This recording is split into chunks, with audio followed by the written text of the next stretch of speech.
Hello guys, welcome to my channel. இன்னைக்கு நம்ம வீடியோல சட்டுன்னு செய்யக்கூடிய evening snack recipe Mysore bonda எப்படி பண்றதுன்னு பார்க்கலாம். வீடியோக்குள்ள போறதுக்கு முன்னாடி இப்பதான் நம்ம சேனலை ஃபர்ஸ்ட் டைம் பார்க்கறீங்கன்னா மறக்காம சப்ஸ்கிரைப் பண்ணிக்கோங்க. அப்படியே பக்கத்துல இருக்க பெல் ஐகானையும் கிளிக் பண்ணி ஆல் கொடுத்துக்கோங்க. இந்த டேஸ்டியான மைசூர் போண்டா செய்ததற்கு மெயினா 3 இன்கிரிடியன்ட்ஸ் மட்டும் போதும். அது என்னென்னு பார்த்துறலாம். மைதா மாவு 1 கப், அரிசி மாவு 1/2 கப், தயிர் 1/2 கப், லைட்டாக புளிப்புள்ள தயிராக எடுத்துக்கோங்க. ஜீரகம் 1/2 ஸ்பூன், பச்சை மிளகாய் 2, சோடா உப்பு 1 பிஞ்ச், கருவேப்பிலை கொஞ்சம், இஞ்சி 1 துண்டு துருவி எடுத்துக்கோங்க. ஃபர்ஸ்ட் ஒரு மிக்சிங் பவுல் எடுத்துக்கோங்க. அதில் நம்ம எடுத்து வச்சிருக்கிற அரிசி மாவு, மைதா மாவு, தயிர், உப்பு எல்லாத்தையும் ஒன்றா சேர்ந்து நல்லா மிக்ஸ் பண்ணிக்கலாம்.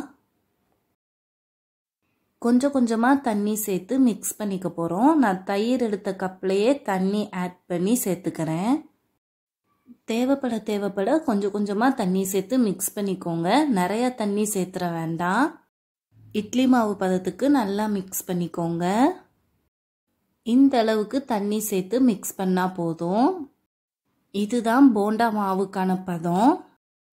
ரொம்பவும் தண்ணி சேர்த்துற வேண்டாம். மாவு எடுத்து போடுறதுக்கு இதை போல் வரணும். எடுத்து வச்சிருக்கிற சோடா உப்பு சேர்த்து நல்லா மிக்ஸ் பண்ணிக்க போகிறோம். அவ்வளோதான். மெயின் இன்க்ரீடியன்ட்ஸ் எல்லாத்தையுமே பவுலில் போட்டு மிக்ஸ் பண்ணி வச்சாச்சு. இதை அப்படியே க்ளோஸ் பண்ணி 20 மினிட்ஸுக்கு ஊற விட்டுற போகிறோம். இப்போ 20 மினிட்ஸ் ஆச்சு. பவுலும் ஓப்பன் பண்ணியாச்சு. இந்த ஸ்டேஜில் சின்ன சின்னதாக கட் பண்ணி வச்சுருக்கிற பச்சை மிளகா, துருவின இஞ்சி 1 துண்டு, பொடிசாக கட் பண்ண கருவேப்பிலை எல்லாத்தையும் சேர்த்து எல்லா பக்கமும் போகிற மாதிரி நல்லா மிக்ஸ் பண்ணிக்கோங்க. அவ்வளோதான், போண்டா மாவு ரெடி. இங்கே சைடுலேயே நான் எண்ணெய் காய வச்சுருந்தேன். எண்ணெய் நல்லா சூடேறிடுச்சான்னு செக் பண்ணுறதுக்கு இந்த மாதிரி ஒரு துண்டு மாவு போட்டு பாருங்கள். மாவு நல்லா பொரிஞ்சு மேலே வரும். அப்போனா இது கரெக்டான சூடில் இருக்குன்னு அர்த்தம். இப்போது மாவுலேருந்து கொஞ்சம் கொஞ்சமாக போண்டா ஷேப்பில் எடுத்து எண்ணெயில் போட்டுக்கோங்க. 7லேருந்து 8 போண்டா வரை போட்டுக்கலாம். இது குழியான பேனுங்கிறதுனால நம்ம போண்டா போட்ட உடனே எல்லாம் நடுவில் போய் ஒன்று சேர்ந்துக்கும். ஸோ மெதுவாக பிரித்து விட்டுருங்க. நம்ம பிரித்து விட்டோம்னா அழகாக ஒன்று ஒன்றா வேக ஆரம்பிச்சிரும். அவ்வளோதான். நல்லா 2 பக்கமும் வெந்து 2 பக்கமும் கலர் சேஞ்ச் ஆகிருக்கு. இந்த ஸ்டேஜில் போண்டாவை வெளியே எடுத்துடலாம். இதை அப்படியே சர்விங் பவுலுக்கு ட்ரான்ஸ்ஃபர் பண்ணிடலாம்.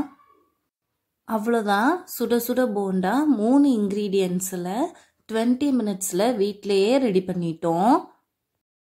இந்த மைசூர் போண்டாவோட டேஸ்ட்டை இன்னும் கொஞ்சம் என்ஹான்ஸ் பண்ணுறதுக்கு நீங்கள் வேணும்னா சின்ன வெங்காயம் சின்ன சின்னதாக கட் பண்ணி ஆட் பண்ணிக்கோங்க. உள்ளே எப்படி வெந்திருக்குன்னு ஒரு டெஸ்டிங்கை போட்டுருவோம். ரொம்ப நல்லாவே வெந்திருக்கு. 3 இன்க்ரீடியன்ட்ஸ் வச்சு ஈஸியாக 20 மினிட்ஸில் இந்த போண்டா ரெடி பண்ணிடலாம். ஸோ கண்டிப்பாக நீங்களும் ஈவினிங் ஸ்நாக்ஸாக இதை 1 டைம் ட்ரை பண்ணி பாருங்கள். இதுக்கு நம்ம கோகோனட் சட்னி, டொமேட்டோ சட்னி வச்சு சாப்பிட்டா ரொம்ப டேஸ்டியாக இருக்கும். நம்ம சேனலில் இவ்வளோ நாளாக போட்ட வீடியோஸ் எல்லாத்துக்கும் பிளேலிஸ்ட் க்ரியேட் பண்ணியாச்சு. ஸோ நீங்கள் ஒரு டைட்டில் கீழேயே உங்களுக்கு தேவையான எல்லா வீடியோஸும் பார்த்துக்கலாம்.